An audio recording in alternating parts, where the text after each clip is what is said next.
En el budismo les gusta, y en el mundo de la espiritualidad y del misticismo, les gusta hablar mucho de la dualidad y del oneness. En la dualidad, los seres humanos están separados de la realidad. Somos dos entes diferentes. Cada persona está separado del resto. En el oneness es cuando, a través de los procesos de meditación y de todas las técnicas del misticismo, consigues juntarte y ser todo uno, ¿no? Creas o no en la espiritualidad, creas o no en el misticismo, hay una metáfora muy bonita en ese viaje, que es, yo creo, una metáfora muy aplicable al mundo del impacto. Para expresar esta metáfora hemos querido invitar a Charles Eisenstein, que será nuestro próximo speaker. Lo presentará Patricia Sáez. Adelante, Patricia.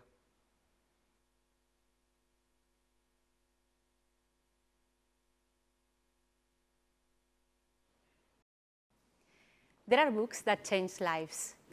This is one of them. The most beautiful world our hearts know is possible. Today, we have his author, Charles Eisenstein. Charles, thank you and welcome to the Impact Forum. Charles is a unique author, speaker, and writer. His main topics are consciousness, money, human cultural evolution, and the awakening of consciousness. He's written Secret Economics, and most recently, Climate, a New Story. Charles, this week we have debated a lot. On the one hand, we have found very good intentions, very good initiatives, entrepreneurs trying to solve social and environmental problems, corporations announcing commitment to change the world, to change this new capitalism. We have seen alliances across sectors. We have seen new methods, new funds, new information systems to account for impact. On the other hand, we have also seen challengers, people that doubt about if this is a real impact or an impact washing. We have seen also other speakers, very relevant speakers, telling we need other ways of organizing. We need institutional change. We need maybe new policymakers, maybe younger, maybe with these ideas, with this optimism. We need also this new movement and this inspiration. For sure, this new impact economy is a new way to rethink capitalism, to rethink our future. My only question for you, and just for the audience, please, if you have questions, put it, because if there are some minutes at the end, we will try to ask Charles your questions. So my only question for you is, are we ready as a society to embrace this new move? Yeah, thank you, Patricia, for your kind introduction. I'm very happy to be here. And you know, this question that you're pointing to by bringing up the two conflicting themes of your conference. On the one hand, wow, look what we're doing. Look at this great potential. Look at these inspiring projects. And then on the other hand, is this enough? Are we really doing what we're saying we're doing? Is there some kind of limit? Are we always going to be marginal at the edge of the system, mitigating the worst effects of neoliberal capitalism? Or can we really change the world through impact investing? This contradiction, this inner contradiction, is not easy to answer. And that's why we have such a metaphysical title for this presentation, From Duality to Oneness, because to really understand what's happening here, we have to go all the way to a basic philosophical level. And maybe I'll say a little bit about even where impact investing, where does that idea come from? Why would somebody want to do that? Because in capitalist economic theory, human beings are motivated to maximize their own self-interest. And if that's true of a human being, it's even more true of a corporation or a firm, because a corporation doesn't have the kinds of human connections that a human being does. It's almost designed to be the perfect way to maximize financial return. So to bring something else into the corporation is it's an undertaking that goes against the very nature of a corporation. So duality is built into our economic system on a deep level, because it understands oneself as separate from all of the other economic actors, and it understands humanity as separate from nature. This, in economics, this is why we speak of resources and competitors.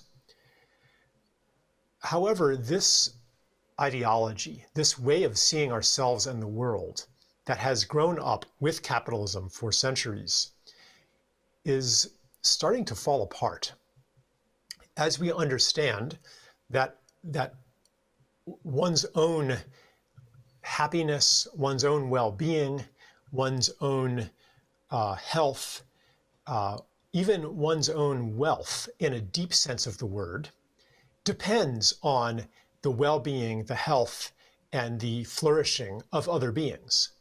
That ultimately, if your idea of wealth is, I'm going to be richer than everybody else, then you have to use constant force to maintain that situation. And you're never actually secure. You're never actually rich, because to be rich is to feel at home, to feel like a sense of belonging. And we're also seeing that as nature is destroyed, that we suffer too. Maybe we're not dying sooner or having trouble surviving, but as the world dies around us, something in us dies too. So this basic assumption of economics, of competition, of more for me is less for you, of my utility, my benefit, my wealth is independent of somebody else's and of the world's. This no longer matches where we are evolving into. It no longer matches the new understanding. Well, it's actually a very ancient understanding, but for civilization, it's rather new. And so as we turn to knowing ourselves as unseparate from nature, then our motives change, and we no longer see economic activity and business as merely a way to make sure that I'm okay and to maximize my own wealth. We say, okay, if I'm not separate from nature, from other people, then self-interest means something else. It's like when you're in love, or if you're a parent and you love your child. You can't say, well, you know, whatever happens to him doesn't affect me because we're separate.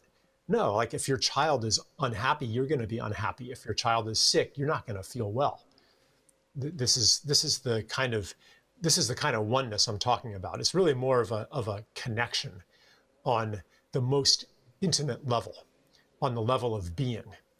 And as we understand this, then we understand our purpose as to contribute to the well-being of those that we maybe had thought of as other. For example, other cultures, other societies, other segments of the population, and the natural world. So we have this realization, and we have the authentic desire to act on it. And this corresponds to the first theme that you mentioned, Patricia. And we full of this inspiration, we try to change our business practices, we try to change our investment practices, and we maybe have some success. However, our change of consciousness does not automatically erase the system that has grown up around separation, competition, scarcity, and exploitation and extraction. Nor does it automatically change the inner reflection of those systems. So there's a certain limit that many people experience as they try to institute fair trade practices or green practices in their company. Like, you can do some, but then when you're pushing up against market forces and the demands of, say, the board of directors and the bondholders and the institutional investors that might have influence on the board of directors, and it's not like they're evil people either.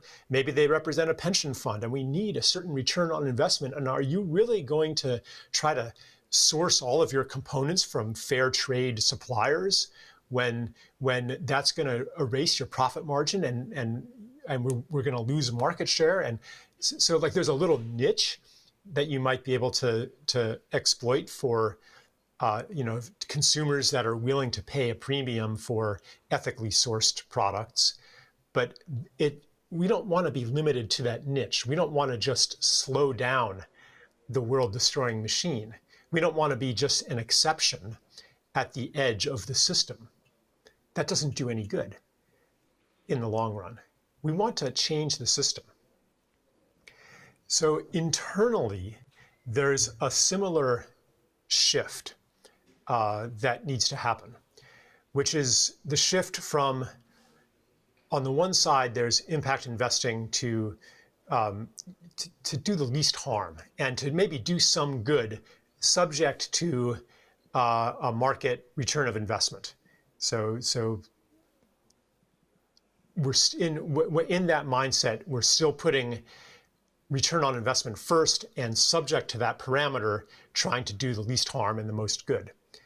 On the other side of that, though, you say, okay, I'm going to let go of return on investment, and I'm going to understand my purpose here and the purpose of my organization, even to offer some kind of gift, some kind of contribution to the world, and to take that mission seriously. And then subject to that as a parameter, we say, okay, we're gonna accomplish this. We're gonna put our first priority here, and subject to that, yeah, we want as good a return as possible. But it's a matter of which master do you serve, and to serve the master of life and beauty and healing in the world, it takes some courage. It takes stepping out of a very old established patterning in our economic behavior. It on either a personal or an organizational level, it brings up the question, well, am I going to be okay if I don't put myself first? Or if I put my gift first, am I going to be okay? And this is, like, you cannot just say, well, some spiritual law says that I will be okay if I give and give and give and don't take care of myself, it'll magically work out. Because we have a lifetime of experience that says, if you don't look out for yourself, then you get ripped off. I mean, there's a lot of you get spam on your inbox all the time, probably, that you have to protect yourself against. So this is the difficulty that all of us in one way or another face. So in the impact world, the hope is that someday we can apply the mindsets and the methods that we have learned in financial accounting to impact accounting of one sort or another. And there's many ways, from triple bottom line to carbon accounting. I mean, there's so many ways that we can attempt to bring impact into the realm of measurement and numbers. And at the same time, there's this well-founded suspicion that something is always going to be left out of our numbers. What about the things that we can't measure? Because what happens then, once you make impact about quantities that then ultimately can get converted into money. I mean, do I want to go there? Yeah, ultimately, the idea behind green accounting is that someday those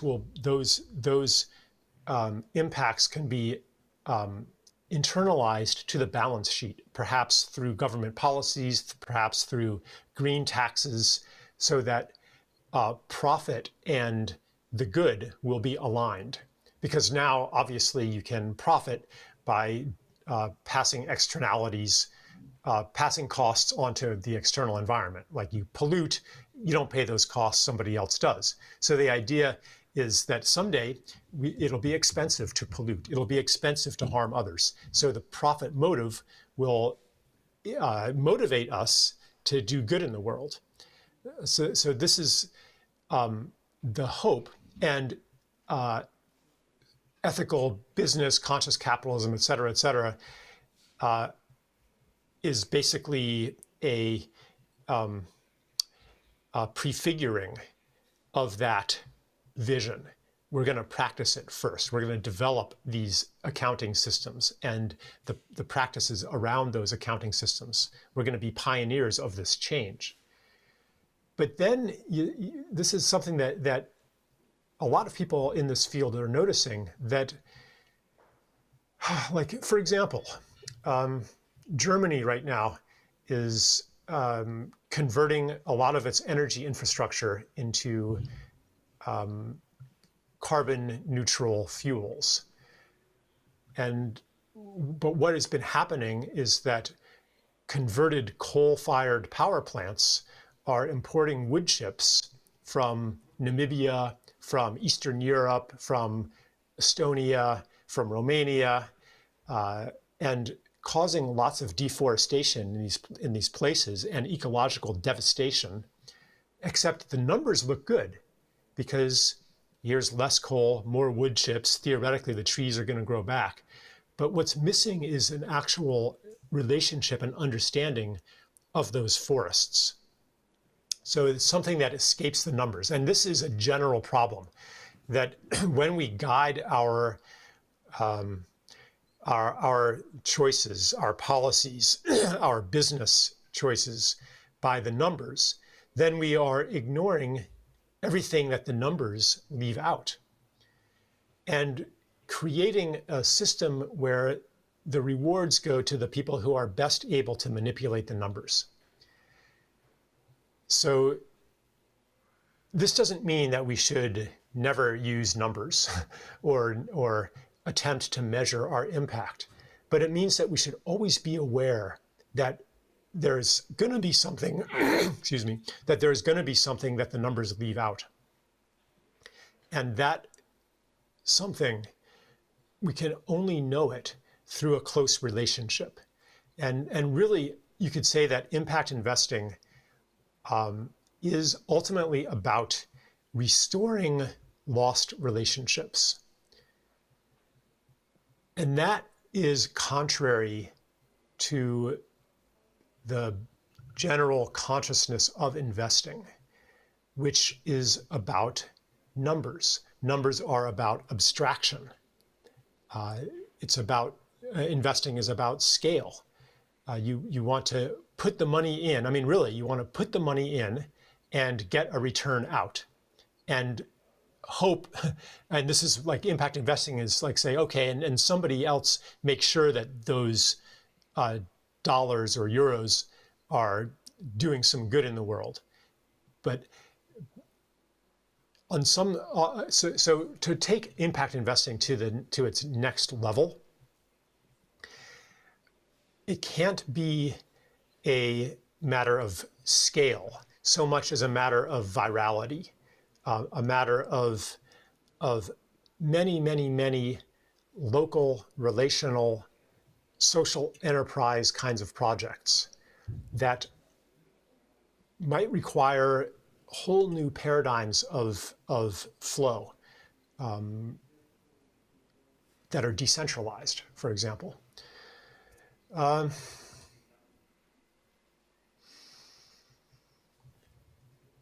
Yeah, and I would just go back to, and maybe I'll actually ask for a question or two, but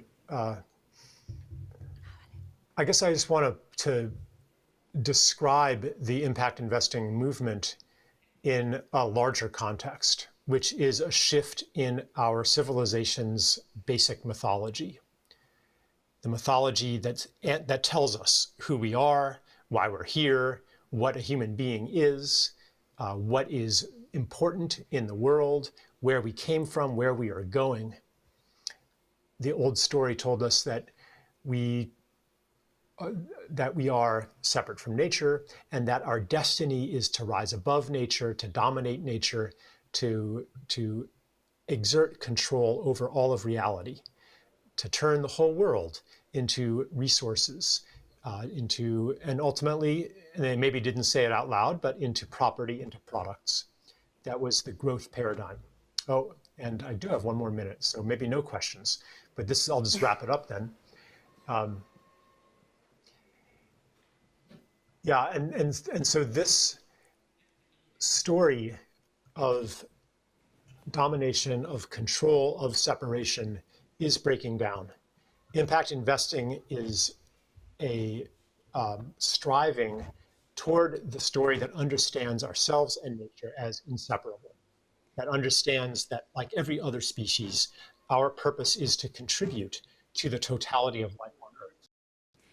That's great, Charles. So, thank you so much. Yeah, I couldn't agree more, and I think that new ways of organizing, I think other speakers have challenged this point, and also this need of a collective construction of this new impact measurement, impact management, this new accounting is super relevant, and I think this is something you made it very clear today.